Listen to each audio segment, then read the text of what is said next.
और वे अभाव को खंडन करेंगे। विप्रतिषेधाच्छ घट से प्राग असत्वम अभाव हेतुअंतर घट के प्राग, घट का जो है कारण में प्राग उत्पत्ति के प्राग काल में असत्व नहीं है, सत्व ही है। इसमें एक हेतुअंतर दे रहे हैं विप्रतिषेधाच्छ। घटा उत्पत्ति प्राग सत्य, ये सब हेतु हैं, जितने भी हैं सब हेतु दे रहे हैं। कई हेतु दे चुके हैं। कारण में कार्य पहले से सत्य, कार्य का जहां से आरंभ हुआ था वहां ले लेना हेतुओं को।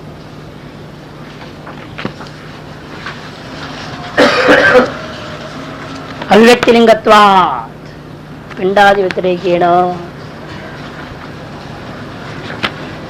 पहले कारणास्तित्व सिद्ध किया ना। अभी जो पढ़े आप वहीं पर वो अभिव्यक्ति लिंगत्वात् की व्याख्या लंबा चौड़ा था, शास्त्रार्थ आवरण को लेकर के। नियमार्थत्वाच्छ दूसरे हेतु। तीसरा अतीत अनागत प्रतिभेदाच्छ, और उसी की व्याख्या है अनागतार्थ प्रवृत्तिश्च योगिनांच अतीत अनागत ज्ञान से सत्यत्वात्। ये सब इसी में आ गया, अतीत अनागत प्रतिभेदात और अनागतार्थ प्रवृत्तिश्च, ये दो हेतु ही ले लेना है। इसलिए योगी नाम इत्यादि को पृथक हेतु मानने की जरूरत नहीं है। तो नियमार्थवत्ता दूसरा, अतीत अनागत प्रतिभेदात तीसरा, अनागतार्थ प्रवृत्तिश्च चौथा, पांचवा विप्रतिषेधाच्छ, ये हेतु दे रहे हैं। यदि घटो भविष्यति कुलालाशु व्याप्रियमाणेषु घटार्थम प्रमाण निश्चितम, यदि मान लो घटो भविष्यति, इस प्रकार कुलाल आदि जो व्यापार करने वालों में घटार्थम प्रमाणेन निश्चितम, घटार्थ प्रवृत्ति जो है प्रमाण पूर्वक निश्चय है। ये निश्चय काल घट से संबंधो भविष्यति, क्योंकि आप नैयायिक लोग भी बात को स्वीकार करते हैं ना, इसलिए यदि से शुरू किया। यदि आप नैयायिक लोग इस बात को स्वीकार करते हो, क्या घटो भविष्यति, ऐसी बुद्धि को लेकर के ही, ऐसा एक दृढ़ प्रमाण पूर्वक निश्चय को लेकर के ही कुलाल आदि क्या है, अपने व्यापार को करते हैं। इस बात को यदि आप स्वीकार करते हो, फिर हम पूछेंगे ये न काले न घट संबंध भविष्यति इत्युच्यते, जिस काल के साथ घट का संबंध को आप अभिव्यक्त करने के लिए क्या शब्द प्रयोग कर रहे हैं, भविष्यति। एक शब्द आप प्रयोग कर रहे हो भविष्यति, इस शब्द का विवेचन करो आप। ये क्या है, ये किसी काल विशेष का वाचक है ना, और उस काल में जिस काल का वाचक यह शब्द भविष्यति शब्द है, उस काल के साथ यदि घट का संबंध नहीं है, फिर घटो भविष्यति कैसे व्यवहार कर रहे हो आप? समझ में आ रहा है ना। इसी प्रकार घटो अतीतो घटा में भी अतीत है जिस शब्द आप व्यवहार कर रहे हो, उस व्यवहार का द्वारा बोध्यभूता शब्दवाच्य भूता अतीत काल के साथ यदि घट का, उस अतीत कालीन घट का अतीत काल के साथ संबंध ना हो, अतीतो घट व्यवहार नहीं हो सकता। इधर ये न कालीन घट संबंध, जिस काल के साथ घट का संबंध को आप क्या शब्द से प्रयोग कर रहे हैं, भविष्यति इति शब्देन उच्यते, भविष्यति शब्द के द्वारा आप कह रहे हो। तस्मिन्नेव काले, उस काल में क्या वह घट असत है, घटो असत इति विप्रतिषिद्धम अभिधीयते, और उस काल में यदि आप कहोगे घट नहीं है, घट असत है कहोगे, तो परस्पर विरोध होगा। सत्य का वाचक, अस्तित्व का वाचक भविष्यति, भविष्यति क्या है, भूसत्ताम का ही है, केवल वह काल विशेष है ना। अत्य भविष्यत काल, अनागत काल का वाचक होते हुए सत्ता का भी तो वाचक है। जो प्रत्यय है वो अनागत काल को प्रकट कर रहा है, प्रकृति तो सत्तावाचक है। और आप क्या कर रहे हो, है ही नहीं, इधर है नहीं बोल रहे हो, फिर उधर भविष्यति शब्द प्रयोग कर रहे हो। तो भविष्यति शब्द क्या है, अनागत काल विशेष सत्ता का वाचक है।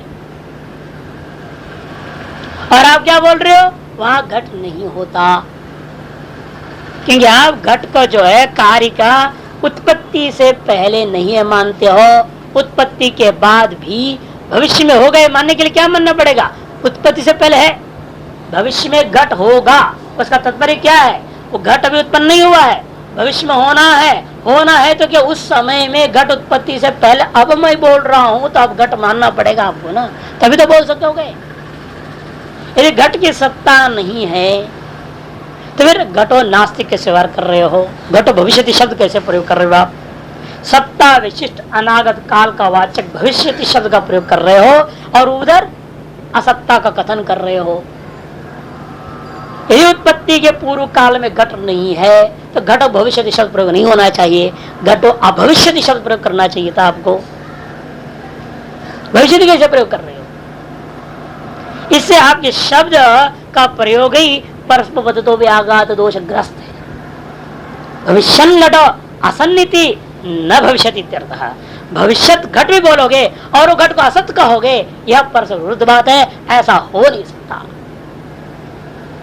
भविष्यत घट और वो कैसा असत, ये जो परस्पर शब्द व्यवहार यदि ऐसे करते हो वह न भविष्यत्येव, ऐसा तो कभी हो ही नहीं सकता है। अयं घटो न वर्तते इति, जैसे अयं घटो न वर्तते वैसे ही व्यवहार हो गया। भविष्यन घटो नास्ति, भविष्यन घटो नास्ति उसी प्रकार के है, उसी प्रकार अयं घटो न वर्तते जैसा ही। वर्तमान घटो न वर्तते, अयं घटो का मतलब क्या, वर्तमान घटो न वर्तते था, उसी प्रकार भविष्य घटो न वर्तते व्यवहार हुआ। ये तो वस्तु व्यवहार क्या ऐसे नहीं है क्या, घट सामने है और नहीं है बोलो, घटो अस्ति न वर्तते च, ये क्या है, वो तो व्याघात दोष है। इस भविष्य घटो अस्ति और तच्च असत, और वह घट असत है, ये कहना क्या है, वो तो व्याघात दोष है ये। इसीलिए भी आप ऐसा व्यवहार नहीं कर सकते। अतः प्राग घट असत इत्युच्यते घटार्थम प्रवृत्तेषु कुलालशो तत्र यथा व्यापार रूपेण वर्तमाना तावत् कुलालादयः तथा घटो न वर्तते इति असत् शब्दस्य अर्थश्चेत् न विरुध्यते। अब कहता है, यह विचार करते हुए विकल्प खड़ा किया, आप जो घट नहीं है, उत्पत्ति से पहले घट नहीं है, असत है, ये जो बोल रहे शब्द का दो अर्थ हो सकता है। असत शब्द का दो अर्थ है।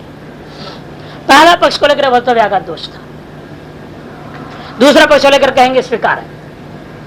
यदि आप असत शब्द का अत्यंत अभाव बिल्कुल है नहीं, खपुष्पवत अर्थ ले रहे हो, वह स्वीकृत नहीं है। एक खपुष्पवत असत है घट, फिर भविष्यति घटो भविष्यति शब्द व्यवहार, वह तो व्याघात दोष हो गया। वैसे भी असत नहीं करते हो, फिर कहते हो भाई कुलाल आदि व्यापार के द्वारा यथा सत भविष्यति तथा वर्तमान असत, तार सत्य नहीं है। भविष्य में कुलाल के व्यापार आदि के उत्तर काल में अर्थात घटोत्पत्ति के उत्तर क्षण में यादृश सत्तावान घट होएगा, तादृश सत्ता वर्तमान में मुझे को अनुभव नहीं आ रहा है, ऐसा असत शब्द करते हो। कहते हमारे तुम्हारी लड़ाई खत्म हो गया, फिर तो शास्त्र समाप्त है। क्यों भाई, हम भी कह रहे हैं यादृश कंबुग्रीवादि मत्वेन घट की सत्ता अनुभव होगा भविष्य में, तारस कंबुर्वादि विशिष्ट घट सत्ता इस समय नहीं है, ये भी हम कह रहे हैं। यही हमारा भी यहाँ असदेव आसित का तात्पर्य यही है। यह असत शब्द का अर्थ कपुष्प असत्य नहीं है, किंतु यद रूपेण सत्तावान भविष्य में होने वाला है, तद नाम रूपात्मक जगत रूपेण, भविष्य में क्या होगा, नाम रूपात्मक जगत होने वाला है, तादृश नाम रूपा जगत रूपेण इस समय असत्य है, ये मैं कहता हूँ। इसी प्रकार तुम भी कह रहे हो घट भविष्य का अर्थ यही करते हो, भविष्य में यादृश सत्तावान घट होगा, तार सत्तावान कारण काल में घट नहीं है। यदि ऐसा कह रहे हो तो मेरा तुम्हारा विरोधी खत्म हो गया, इसे न विरुद्ध थे, फिर तो विरोध समाप्त हो गए, तुम भी वेदांती हो गए। इसका मतलब इसे यथा प्राग उत्तर घटोसन इत्युच्यते, प्राग उत्पत्ति घटोसन, इस शब्द जो तुम कह रहे हो वो किस अर्थ में प्रयोग कर रहे हो आप, किस अर्थ में? कहते हैं घटार्थम प्रवृत्तेषु कुलादादिषु तत्र यथा व्यापार रूपेण वर्तमानः तावत् कुलादादयः तथा घटो न वर्तते इति असत शब्द से अर्थश्चेत, यदि असत शब्द का यही अर्थ लेते इस वाक्य में, फिर तो न विरुद्धते, फिर तो हमारा आपका कोई विरोध ही नहीं रह जाता है। अर्थात उत्पत्ति के पूर्व घट असत है, इस वाक्य का अर्थ आप इसमें जो असत शब्द प्रयोग कर रहे हो, इस असत शब्द का दो अर्थ हो सकती है। एक तो अत्यंत असत हो, अथवा अर्थ क्रिया सामर्थ्य भाव। यदि आप कहोगे अर्थ क्रिया, क्योंकि यहां देखो आनंदगिरी में दिया कोर्ता किम तस्य भविष्यत्वादि तदा नास्ति किम अर्थ क्रिया सामर्थ्यम। क्या आप कहना चाहते हो भविष्य में उसकी सत्व ही नहीं होने वाला है, यह अर्थ है उसका घटो भविष्यति का। असत का अर्थ बिल्कुल सत्य नहीं होगा, खपुष्प कभी भी नहीं सत्य हो सकता, ऐसा ही तुम यहां पर अर्थ करोगे। अथवा भाई वर्तमान में अर्थ क्रिया सामर्थ्य नहीं है। अर्थ क्रिया सामर्थ्य में यादृश घट को लेकर अर्थ क्रियाकारिता होती है, घट का नयन और आनयन हो सकता है, घट में जल को धारण करना हो सकता है, वैसी अर्थ क्रियाकारित्व वर्तमान में नहीं है। यही असत शब्द का यदि अर्थ है, फिर तो वेदांत का और आपका हमारा कोई विरोध ही नहीं है। इसलिए कह रहे हैं प्रागुत्तर घटार्थम कुलालाश प्रवृत्तेषु सो असत इति असत शब्दार्थम संविवेचेति। घट के लिए कुलाल आदियों की जो प्रवृत्ति हुई है उससे पहले वह असत था। इस वाक्य में असत शब्द का अर्थ क्या है उसको स्वयं भाष्कर व्याख्या कर रहे हैं। तत्र यथा व्यापार रूपेण, यथा व्यापार रूपेण, व्यापार विशिष्टत्व रूपेण वर्तमानः तावत् कुलालादयः। वर्तमान में कुलाल क्या है, घटोत्पत्ति के अनुकूल व्यापार से विशिष्ट हो रखा है, अतः वर्तमान में घट नहीं है। तथा घटो न वर्तते, इसीलिए उस प्रकार का घट नहीं है जिस प्रकार भविष्य में अर्थ क्रिया जल आनयन आदि के अर्थ क्रिया कार्य से विशिष्ट घट इस समय नहीं है, क्योंकि इस समय कुलाल आदि अभी उसको उत्पन्न करने के लिए व्यापार में लगे हुए हैं। यही आप असत शब्द से लक्षित करना चाह रहे हो, फिर तो हमारा आपके साथ कोई विरोध नहीं है। अकस्मात फिर भी विरोध क्यों नहीं होगा? आप तो सत्कारीवादी हो और हमने एतादृश असत की व्याख्या कर दिया तो ये सत्य कैसे हो जाएगा? कहते एतादृश असत भी सत ही है, ये तुम समझ नहीं पा रहे हो। एतादृश असत जो तुम कथन कर रहे हो वह भी क्या है, सत्य ही है। एतादृश अभाव माने यादृश घट जल आनयन आदि विशिष्ट घट तुम भविष्य में देख रहे हो, तादृश घट के अभाव वर्तमान में कह रहे हो। इससे लक्षित क्या हुआ? तादृश अर्थ क्रिया कारित्व भाव विशिष्ट घट है, घट है यही तो सिद्ध हुआ। माने घट नहीं है, कहां सिद्ध हो रहा है? तादृश अर्थ क्रिया कारित्व विशिष्ट घट नहीं है, इसका मतलब क्या? तादृश अर्थ क्रिया कारित्व अभाव विशिष्ट घट है, ये तो साबित हुई। जल आनयन या जल धारणा आदि अर्थ क्रिया कारित्व विशिष्ट घट भविष्य में होएगा, और तादृश घटोत्पत्ति के लिए अभी वर्तमान में कुलाल व्यापार से विशिष्ट हो रखा है। अर्थात इस समय कैसा घट है? अर्थ क्रिया कारित्व अभाव विशिष्ट घट विद्यमान है, यही सिद्ध हुआ या नहीं? इसलिए कहते हैं वो पूछा कस्मात स्वेन ही भविष्य रूपेण घटो वर्तते, इस समय में भी उस भविष्य रूप से घट विद्यमान जरूर है। भविष्य रूप माने क्या? भविष्य कालीन अर्थ क्रिया कारित्व विशिष्ट जो घट है वह भी इस समय विद्यमान है। नहीं पिंड वर्तमानता कपाल सेवा घट से भवती थी, क्योंकि जो है पिंड के अंदर वर्तमानता या कपाल के अंदर वर्तमानता घट का तो कभी हो ही नहीं सकता। यावत काल पर्यंत पिंड है तावत काल पर्यंत घट तो हो ही नहीं सकता, अर्थ क्रियाकारी घट नहीं हो सकता। यावत काल पर्यंत कपाल विद्यमान है उसके अंदर अर्थ क्रियाकारी घट की संभावना ही है।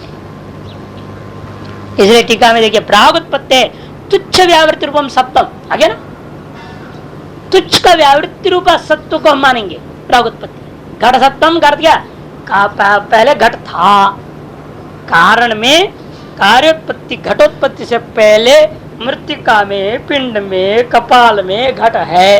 ये जो मैं कह रहा हूं ये घट है, इस है का अर्थ क्या?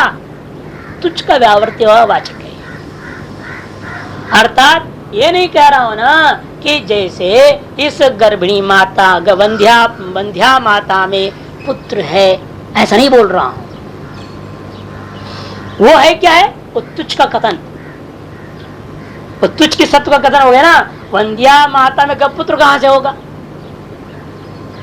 वो तो असंभव है, वो असंभावना अत्यंत असत्य, वो वाचक या नहीं है। ये असत का जो कथन करने नहीं जा रहे हैं, किंतु तादृश तुच्छत्व का व्यावर्तक घट सत्य के शब्द प्रयोग हो रहा है।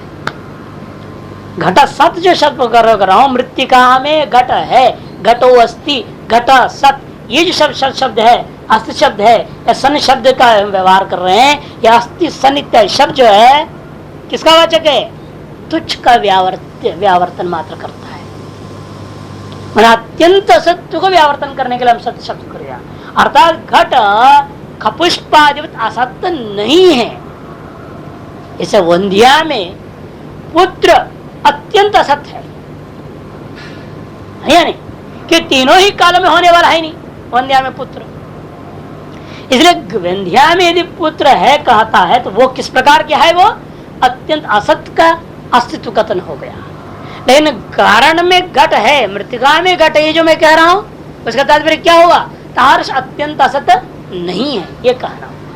असत्य के व्यावर्तन करने के लिए घट है कहा जा रहा है केवल। इसलिए यहाँ स्पष्ट कर प्रागुत्पत्ति है तुच्छ व्यावृत्ति रूपम सत्यम घटस्य शाद इशितम, उसी को सिद्ध करने के लिए इच्छित है। तच्छेद भवान अपि तस्य सदातन अर्थ क्रिया सामर्थ्यम निषेधन अनुमन्यते। यदि तारस वस्तु को आप भी स्वीकार करते हो, भवान अपि तस्य सदातनम, वो अनादिकाल से तारस घट विद्यमान है ऐसे तुम स्वीकार करते हो, और केवल अर्थ क्रिया सामर्थ्यम निषेधन, अर्थ क्रिया सामर्थ्य मात्र को निषेध कर रहे हो, तब तो मेरा और आपका विरोध समाप्त हो जाता है। अनुमन्यते नावयोर विप्रतिपत्ति विपरीत्या, फिर तो हम दोनों की लड़ाई सदा के लिए खत्म ही हो गई। तन्मदे सर्वस्य मृन्मात्रत्व अविशेषात् पिंडादिर वर्तमानता घटस्य स्यात् तस्य च अतीतता भविष्यता च पिंड कपालयोस्यति सांकर्यम आशंक्याः। तब पूर्व पक्षी कहता है आप तो मृतिका इत्येव सत्यम कहते हो, जिस काल में पिंड है उस काल में घट भी है, जिस काल में कपाल है उस काल में घट भी रहेगा, तो सांकर्यता हो गई। दो कारण एक कार्य एक साथ हो गया, सांकर्यता हो जाएगी कि मृतिका इत्येव सत्यम, और बाकी सब एक काल में रहने पर आपत्ति क्या है आपको? कहते हैं जिसलिए मृन मात्र के अविशेषात पिंडादेर, मृन मात्र ही सभी के अंदर क्या है? सामान्य रूप से सर्वस्य विशेषत्वात् पिंडादिर वर्तमानता घट से स्यात्, पिंडादि काल में भी घट की वर्तमानता माननी पड़ेगी। तो तस्य च अतीतता भविष्यता च पिंड कपालयो स्यात्, और उसके दृष्टि से पिंड और कपाल में अतीतता या भविष्यता का व्यवहार हो जाना चाहिए, तो ये सांकर्यता दोष हो जाएगी। इत्याशंका, तब जवाब दे आशंका उसने किया, नहीं पिंडस्य वर्तमानता कपालस्य वा घटस्य भवति। क्यों? कि नहीं तयोर भविष्यता घटस्य, नहीं तयोर भविष्यता वा घटस्य, और उन दोनों को लेकर के घट के अंदर भविष्यता का व्यवहार भी नहीं हो सकता। तस्मात् कुलालादि व्यापार वर्तमानतायाम प्रागुत्पत्ति घटो सन्निधि न विद्यते। इसलिए कुलालादि व्यापार के वर्तमान कालता के दिशा में उत्पत्ति से पहले, अर्थात उत्पत्ति से पहले घट असत्य है इति न विद्यते, ऐसा व्याख्या आदि करते हो, हमारा आपका विरोध नहीं है। क्योंकि अर्थ क्रिया कारित्व विशिष्ट घट का असत्ता सत्ता रहित आप व्याख्यान कर रहे हैं, तो कहां से विरोध आ जाए? उसी की व्याख्या है ना, न वृद्धते जो कहा था उसी वाक्य की विस्तृत विवेचन दोबारा किया है। पूर्व पक्ष यदि ऐसा मानता है तो ऐसा है। ननु हाँ, यदि घटस्य यस्त्वम भविष्यता कार्य रूपम तत्प्रसिद्ध, यदि लेकिन आप घट का यद स्वम रूपम भविष्यता कार्य रूपम, उसकी स्वरूप क्या है? भविष्य काल में कार्य रूपता की प्राप्ति, उसी का तुम यदि निषेध कर देते हो तत्प्रसिद्धता, तत्प्रसिद्ध विरोध से फिर तो अवश्य वस्तव्या का दोष हो जाएगा। न तो तत्वान प्रसिद्धि, और उसका आप कभी प्रसिद्ध नहीं कर रहे हो। जब ये दूसरे पक्ष का अर्थ ले रहे हो तो उसके आप प्रसिद्ध नहीं कर रहे हो। न जो सर्वेशम क्रियावताम एक ही वर्तमानता भविष्यत्वम वा, और ये भी ध्यान रखियो सभी के सभी क्रियावान वस्तु के अंदर एक कालावच्छिन्न वर्तमानता, भविष्यता, अतीतता सारी नहीं आ सकती है। जैसे पिंड, कपाल और घट है। इसे मान लो कपाल में हमारी वर्तमान व्यापार चल रहा है, उस समय में पिंड में अतीतत्व, घट में भविष्यत्व रहेगा। जब पिंड में हमारा व्यापार हो रहा है उस समय कपाल में भी अतीत भविष्यत्व है, घट में भी भविष्यत्व है, और घट के साथ व्यापारी होने लग गया, उत्पन्न हो गया। ये आम घट है, अभी पक्व घट नहीं है, अभी अर्थ क्रियाकारी नहीं है। कच्चा घड़ा अर्थ क्रियाकारी नहीं होता, उसको आम घट कहते हैं। अपरिपक्व, अभी भट्टी में डाल के पकाना बाकी है, और घट तो बन गया लेकिन वो अब भी अर्थ क्रियाकारी नहीं। तर आम घटोत्पत्ति काल में क्या है? पक्व घट में भविष्यता और पिंड और कपाल में अतीतता आ जाएगा। इसलिए कहते सर्वेषां क्रियावताम एकैव वर्तमानता भविष्यत्वं वा न, ऐसा नहीं हो सकता। सभी क्रियावान को लेकर के अभी एक कालावच्छेदन, सभी एक ही वर्तमानता में है, सभी एक ही भविष्यता में है, ऐसा कभी नहीं हो सकता। एक कालावच्छेदन एक कार्य आवरण बन के दूसरे की अतीतता या भविष्यता को प्रकट करता है।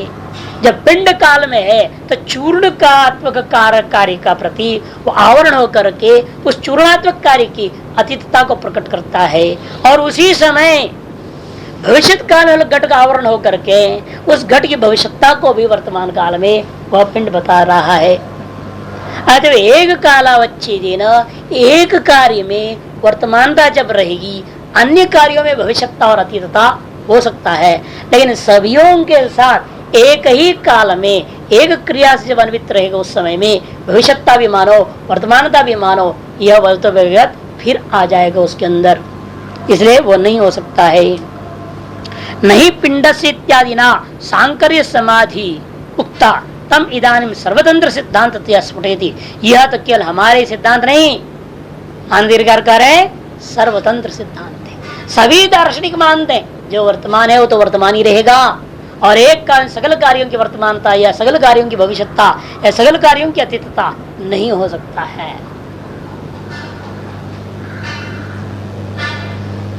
अपिच इतना ही नहीं, चतुर्विधानाम अभावानां घटस्य इतरेतर अभावो घटादन्यो दृष्ट यथा घटाभावः पटादिरेव न घट स्वरूपमेव। अब अभावों को भी भाव रूपता सिद्ध करने जा रहे। जिसको आप नैयायिक लोग अभाव समझ रहे हो वास्तव में वो असत्य नहीं है। आप जिसको अभाव करके व्याख्या करते हैं सप्तम पदार्थत्वेन, वह अभाव खपुष्पादि के समान घटाभाव घटासत्य जैसा नहीं माना जा सकता, किंतु वह अभाव क्या है? वास्तव में भाव ही है। वो आप शब्द वाले अभाव प्रयोग कर रहे हो, लेकिन वो भाव है। कैसा? ये कैसा होगा? कहते एक अभाव को पहले समझ लो, सरलतापूर्वक समझने के लिए अन्योन्य भाव को पकड़ते। घट अन्योन्य भाव जैसा पटरूप है, लेकिन पटरूप होते हुए वह घट रूप भी नहीं है। अर्थात घट अन्योन्य भाव घट से भिन्न होते हुए पट स्वरूप है, घट रूप नहीं है। घट से भिन्न होते हुए वह पट स्वरूप होने के नाते वह घट स्वरूप भी नहीं है, उसके बावजूद भी भाव रूप है, पट रूप है। घट का स्वरूप को धारण स्वीकार न करते हुए भी वह पट रूप हो गया, माने भाव रूप हो गया। यद्यपि स्वरूप नहीं किंतु भाव है, इसी को वाक्य बोल रहे। चतुर्विधानाम अभावानाम मध्य सबसे पहला ले लो घटस्य इतरेतर भावो, घट का अन्योन्य भाव। इतरेतर माने अन्योन्य भाव। वो कैसा है? वो घटाद अन्यो दृष्टा, वह घट से भिन्न घट अन्योन्य भाव या नहीं, क्योंकि आप कह रहे ये घट है, ये घट तो है, और ये घट क्या घट अन्योन्य भाव है क्या? नहीं, आप साफ कहते ये घट है और घट का अन्योन्य भाव वाला पट है। अतएव घट क्या है और घट अन्योन्य भाव क्या? दोनों भिन्न वस्तुओं पर अनुभव किया, इसे कहते घटाद अन्यो, घट अन्योन्य भावो दृष्ट यथा घटाभाव पटादि, क्योंकि आप तारस घट अन्योन्या भाव को पटादि स्वरूप ही मानते हैं, न घट स्वरूप में उसको घट स्वरूप नहीं मानते हो। न च घटाभाव सन पटो अभावात्मक, ये भी नहीं मानते हो, जिसलिए ये पट क्या है, घट अन्योन्या भाव वाला है, इसलिए पट क्या हो गया, अन्योन्या भाव रूप अभाव रूप है। पट घट अभाव और होने के बावजूद भी पट को अभाव रूप नहीं मानते, पट अभाव स्वरूप वाला हो गया क्या, वो भी नहीं मानते, वो घट स्वरूप भी नहीं है। घट अन्योन्य भाव घट से भिन्न घट स्वरूप नहीं है। चलो पट रूप है क्या, पट रूप भी नहीं है, और पट का अभाव रूप मानोगे क्या, वो भी नहीं, फिर है क्या। घट अन्योन्य भाव यदि पट रूप हो जाएगा तो भी अभाव भाव हो गया ना आपका। अन्योन्य भाव यदि पट स्वरूप मान लिया आपने, फिर तो अन्योन्य भाव शब्द मात्र जाल हुआ, वो तो पट रूप ही हो गया। तो भट क्या भाव है, भाव होने से अन्योन्य भाव रूप हो गया। और यदि नहीं मानते हो या फिर पट का अभाव रूप मानना पड़ेगा, वो भी नहीं मानने को तैयार हो। घट का अन्योन्य भाव का अधिष्ठान होते हुए भी पट जो है अभाव रूप नहीं होगा। वही कह रहे हैं घटाभाव सन पटो न भावात्मक, घटा भाव स्वरूप वाला पट होने के बावजूद वह पट अभावात्मक नहीं, किंतु भाव रूप है वह, किंतु भाव रूप ही मान रहे हो, अतएव घटाभाव क्या हो गया, भाव रूप। इसीलिए घटाभाव युक्ति से सिद्ध कर दिया भाव रूप ही है, क्योंकि उसके पास जवाब नहीं है ना। भिन्न घट रूप तो नहीं मान सकता है वो, फिर घटो अस्थि व्यवहार नहीं हो पाएगा। घट अन्योन्य भाव अस्थि और घटो अस्थि दोनों कैसे होगा, तदा भावत्ता बुद्धि के प्रति तद्वत्ता बुद्धि प्रतिबंधक है, या घटोस्थि के प्रति घट अन्योन्य भाव अस्थि प्रतिबंधक बनना चाहिए। अतः उसको कहना पड़ेगा घटोस्थि काल में घट अन्योन्य भाव अस्थि बोलने के लिए उसको स्वीकार करना पड़ेगा घटोस्थि से भिन्न घटा अन्योन्य भाव अस्थि है। फिर वो घटान्य घट से भिन्न यदि है, घट स्वरूप से भिन्न करके दृष्टि यदि है, उसको कोई स्वरूप वर्णन करो। घट अन्योन्य भाव कहाँ है, किस स्वरूप वाला है, पट रूप है वो। क्यों, अन्योन्य भाववान पट, ये भी नहीं बोल सकते आप। क्यों, क्योंकि अन्योन्य भाव पट में भी है बोलोगे, हम पूछेंगे वृत्ति नियामक संबंध क्या है। कि कोई चीज कहीं रहता है वह या तो समवाय संबंध से होगा या संयोग संबंध से होगा, या तो तायत में बोलोगे आप, तायत बोलोगे फंसोगे, स्वरूप बोलोगे फंसोगे। क्यों, समवाय और संयोग तो हो नहीं सकता अभाव का पट के साथ। अन्योन्य भाव पट में समवाय संबंध से रहेगा, ये तो आपने माना ही नहीं। अभाव का भाव के साथ समवाय संबंध, संयोग संबंध भी आप नहीं मानते हो अभाव और भाव का, नहीं आए लोग आते तार्किक लोग। इसे रहा क्या आपके पास, दो ही स्वरूप या तादात, दोनों ही दशा में अर्थ में शब्द में भेद है, अर्थ में कोई भेद है ही नहीं। पट स्वरूप ही अन्योन्य भाव है, पट तादात में अन्योन्य भाव है का मतलब क्या, तदात्मा एवं तस्य आत्मा में तस्य रूपम स्वरूपम एवं यस्य तत्, तादात्म्य ये तो हो गया। तस्य भाव तादात्म्य बनाते हो, तस्य आत्मा इति तदात्मा, तस्य भाव तादात्म्यम, कस्य यहाँ पर कौन कौन वस्तु, पट, पटस्य आत्मा मैंने पटस्य रूपम स्वरूपम, तदेस्तस्य भाव इति तादात्म्यम, तादात्म्य के संबंध परिकल्पना किया और कहा कि संबंध से अन्योन्य भाव पट में रहता है। इसका मतलब क्या, अन्योन्य भाव पट रूप है, पट रूप है तो फिर वो भाव हो गया। फंसाया ना किस तरह से।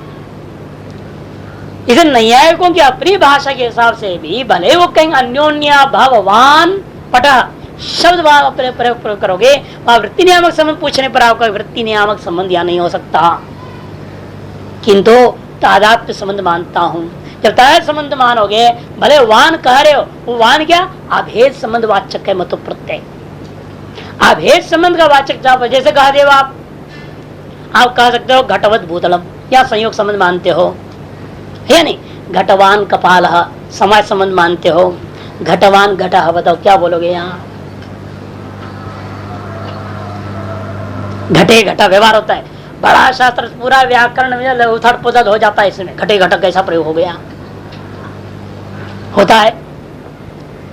शास्त्रार्थ रत्नावली आप देखोगे तो दिमाग इसी में अवच्छेद का नवच्छेद का इतना लगा दिया, व्याकरण पूरा न्यायिक हो गया वहां पर। और घटे घटे को साधु सिद्ध किया व्याकरणों ने, हरा दिया न्यायिक को वहां पर।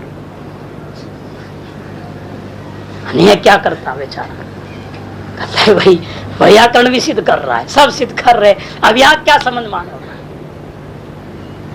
व्यवहार होता है तब देता है, समझ मानना पड़ेगा।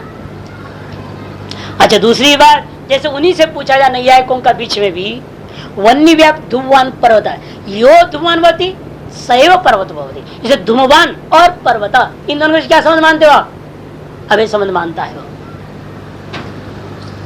वो अभेद संबंध मानते हैं नहीं है वहां, कहते उसी प्रकार यहाँ अभेद संबंध आपको मानना पड़ेगा। जब अभेद संबंध मानोगे अन्योन्य भाव भाव हो गया, अतएव भावो भाव सिद्ध हो गया। इसलिए कहते हैं किंतरी भाव रूप, इस पर विस्तृत विवेचन देखेंगे।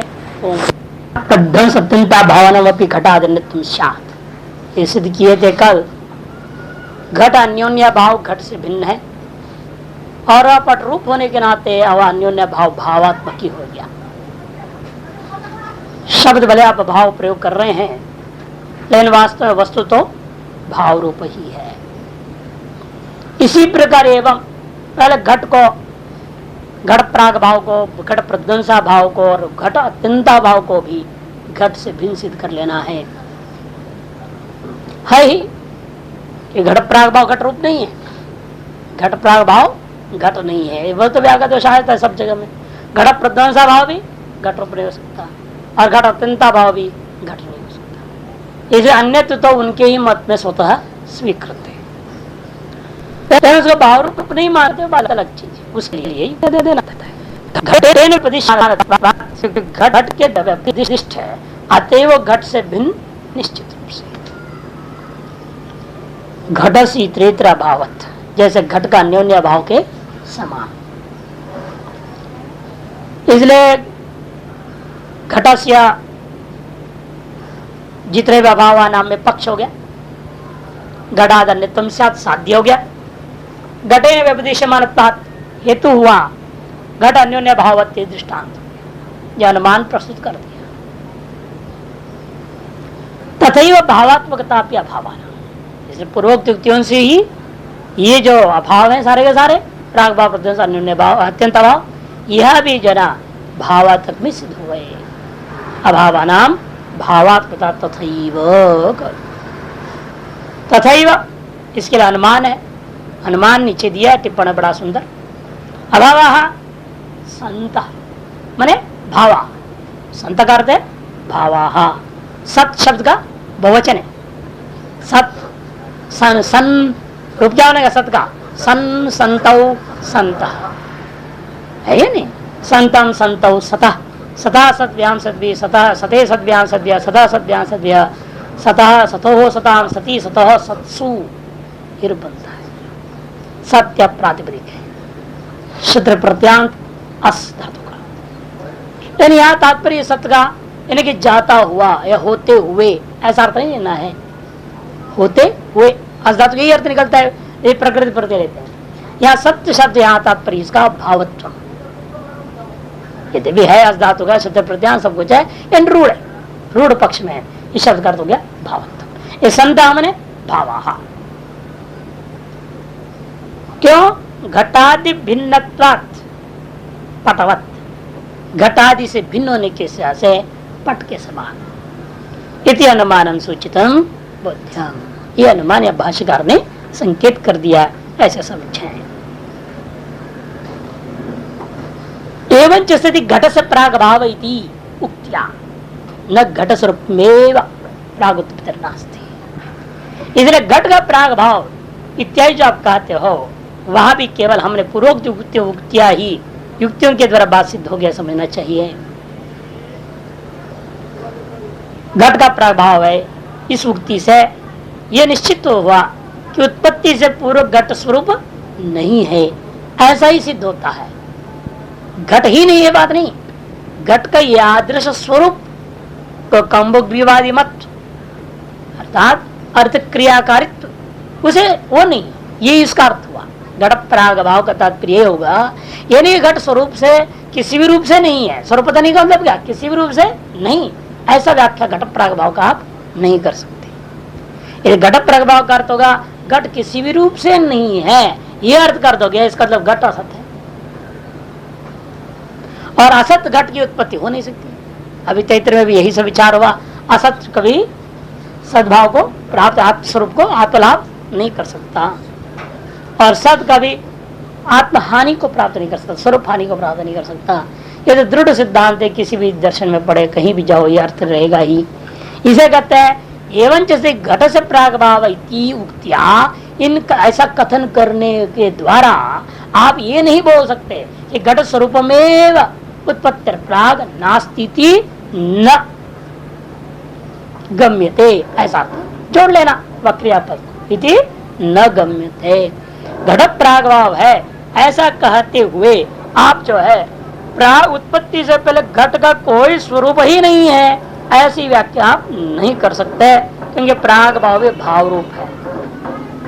अभी सिद्ध कर चुके हैं जितने भी अभाव है वो भाव रूप है, असत रूप नहीं हो सकता। इसे स्वरूपतः ही घट का स्वरूप ही नहीं रह गया, ये नहीं कह सकते, वो तो असत हो जाएगा, फिर भाव कहाँ रह गया, अभाव रूप अत्यंत असत रूप हो जाएगा। वो नहीं, जितने भी आपके अभाव है प्राग भाव आदि इनको भाव सिद्ध कर चुके हैं, अतः आप भाव रूपता सिद्ध करनी पड़ेगी। और भाव रूप का मतलब क्या, घट को किसी न किसी रूप से यादृश उत्पत्ति आप मानना चाह रहे हैं, तारस स्वरूप से भिन्न स्वरूप से उसकी विद्यमानता स्वीकार करना होगा। अतः घट से प्रायति घट से पुरुषोपम तदेव उच्चेत। तब पूर्व पक्षी कहता है महाराज ठीक है, फिर प्रसिद्ध है अभाव, उसको तो आप भाव के समान है, भाव ही है, ऐसा करके आप लाभ तो कर नहीं सकते। दुनिया में तो व्यवहार होता है, इस चीज की अभाव है, वो अभाव को कैसे खंडन कर दोगे, भाव कह करके खंडन कर दोगे। लोग जो व्यापार कर रहे व्यवहार कर रहे हैं, अमुक का अभाव हो गया है या अमुक की जो है अधिकता हो गई है, न्यूनता और अधिकता के लिए भावाभाववाचक जो शब्द प्रयोग होता है उसको तो आप खंडन नहीं कर सकते। इसलिए आप उसको हमें समझाइए सही तरीके। घट से प्राग भाव थी, इसलिए घट का प्राग भाव इति यत् स्वरूपम, इस शब्द के द्वारा इति घट से यत् स्वरूपम, ऐसा कहने पर ये तारस वचन घट का प्राग भाव, ये जो मैं बोलूंगा इस शब्दों को सुनने के बाद आपके दिमाग में घट का कौन सा स्वरूप स्थित है बताइए, बताना होगा ना।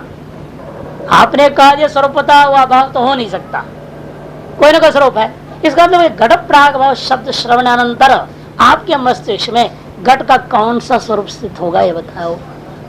घट से यत् स्वरूपम तदेव उच्येत, उसी को कहो, यदि चिन्ह ये भी नहीं हो सकता। घट का जो स्वरूप है उसी को मैं घट प्राग भाव शब्द से कहूंगा, ये नहीं हो सकता। घट का जो स्वरूप है उसी स्वरूप को आप घट का प्राग भाव इन शब्दों के द्वारा कथन करना चाहते हो। मान लो मैं घट का सबसे अलग कंब गिरवादी मत स्वरूप है, घट का स्वरूप क्या ले रहा हूं मैं, कंब गिरी, क्या उस स्वरूप का घट प्राग भाव बोल दोगे? फिर आपने कैसे कर दिया, घट का जो स्वरूप है उसी को तदेव घट से प्राग उक्तिया उच्चेत, उसी घट प्राग कहकर मैं यही कहना चाह रहा हूं। यदि आप ऐसे कहते नहीं हो सकता, या इति चिन्ह नहीं है, यानी समझो। यदि पूर्व पक्षी कहता है घट से प्राग भाव है, यदि निकालो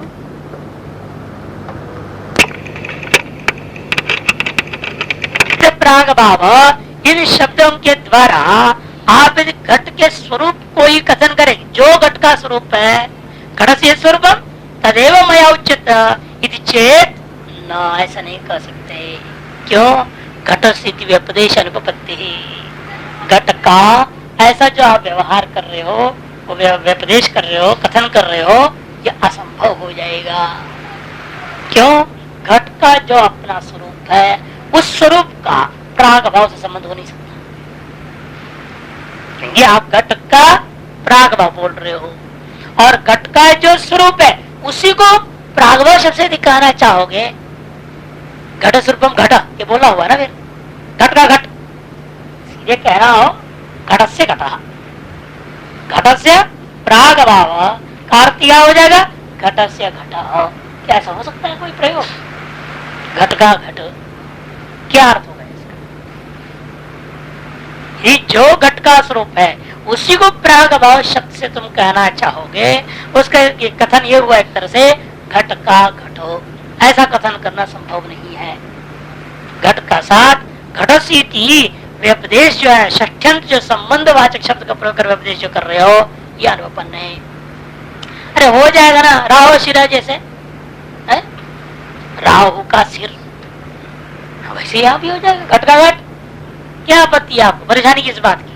कल्पना कर लेंगे, घट के है घट है, घट का भी घट होता है, इसे राहु का भी सिर होता है, क्योंकि सिर ही राहु है, घट ही घट है, घट का घट तो हो नहीं सकता, सिर ही राहु है, राहु का कोई सिर तो होता नहीं।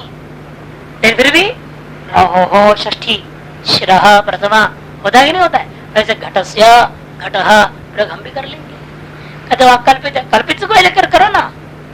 अतः कल्पयित्वा व्यपदिश्येत शिला पुत्र कस्य शरीरम इति यद्वत्। कल्पयित्वा व्यपदिश्येत, कल्पना कर मैं व्यवहार कर लूंगा।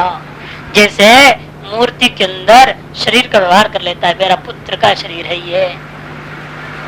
शिला पुत्र कस्य, शिला पुत्र का, शिला पुत्र कहते हैं कि नीचे टिप्पण में कह रहे हैं, इसलिए शिला निर्मित पुत्र प्रतिकृत है। शिला से निर्मित पुत्र के सदृश जो आकार वाली मूर्ति है उसको कहते हैं शिला पुत्र का। उसके अंदर जैसा अपने पुत्र शरीर आदि का अभिमान करता है, शरीर मात्र पत्यपि संबंध आरोप्य उपदेश, शरीर मात्र वहां पर दिख रहा है, फिर भी संबंध को आरोप कर लेता है, ये मेरा पुत्र है, ऐसे भाव आवेश में आ जाता है उसको देख करके। उसी प्रकार यहाँ भी व्यवहार कर लिए हैं। मान लो यद्चेन न, यहाँ पर भी दिचेन न समझ लेना। तथापि घट से प्रागभाव कल्पित सेव अभाव से घटेन उपदेशो न घट स्वरूप सेव, तब यही होगा भाई कल्पित यदि संबंध है तो संबंधी भी कल्पित हो जाएगा। समस्या होगी यदि आपको कल्पित आपने कह दिया ना, जब आपने कल्पना की है तो वस्तु यथार्थ नहीं हो सकता। कल्पना के द्वारा बोध्यमान वस्तु वास्तविक पारमार्थिक सत्य नहीं हो सकता। कल्पना के द्वारा कथित वस्तु हमेशा ही मिथ्या होगा, यथार्थ होगा, सत्य होगा। इसलिए संबंध ही आपने कल्पना कर दिया तो संबंधी दो में से निश्चित एक तो जरूर कल्पित होगा। यही दोनों यथार्थ है, दोनों का संबंध भी यथार्थ होना चाहिए।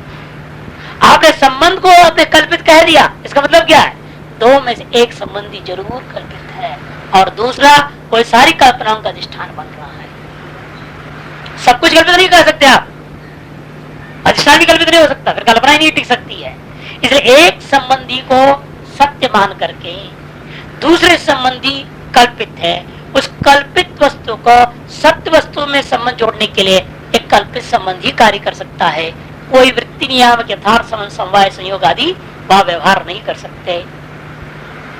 इसलिए यदि आप यहाँ पर घटस्य करके कल्पित संबंध को लेकर व्यवहार कर रहे हो, ये दोनों संबंधियों में से वह संबंधी बुद्धा जो घट है वह घट अथवा यह घट, दो में से घटस्य घटा में दो घटा पाया गया है, दो संबंधी है। यहाँ षष्ठी के द्रव्य संबंध का संबंधी दो है, पहला वाला एक घट और दूसरी वाली भी घट ही बोल रहे हो, घटस्य घटा बोल रहे हो।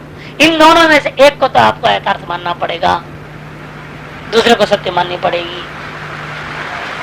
अतएव घट से प्राग व्यवहार ही असत्य हो जाएगा यदि कल्पित संबंध लेकर करते हो तो। इसे तथापि घट से प्राग कल्पित अभाव, तब घट से प्राग अभाव इसके आधार पर कल्पित अभाव का ही कथन हुआ। हम क्या करें? इसलिए अभाव को कल्पित मानेंगे, घट को नहीं।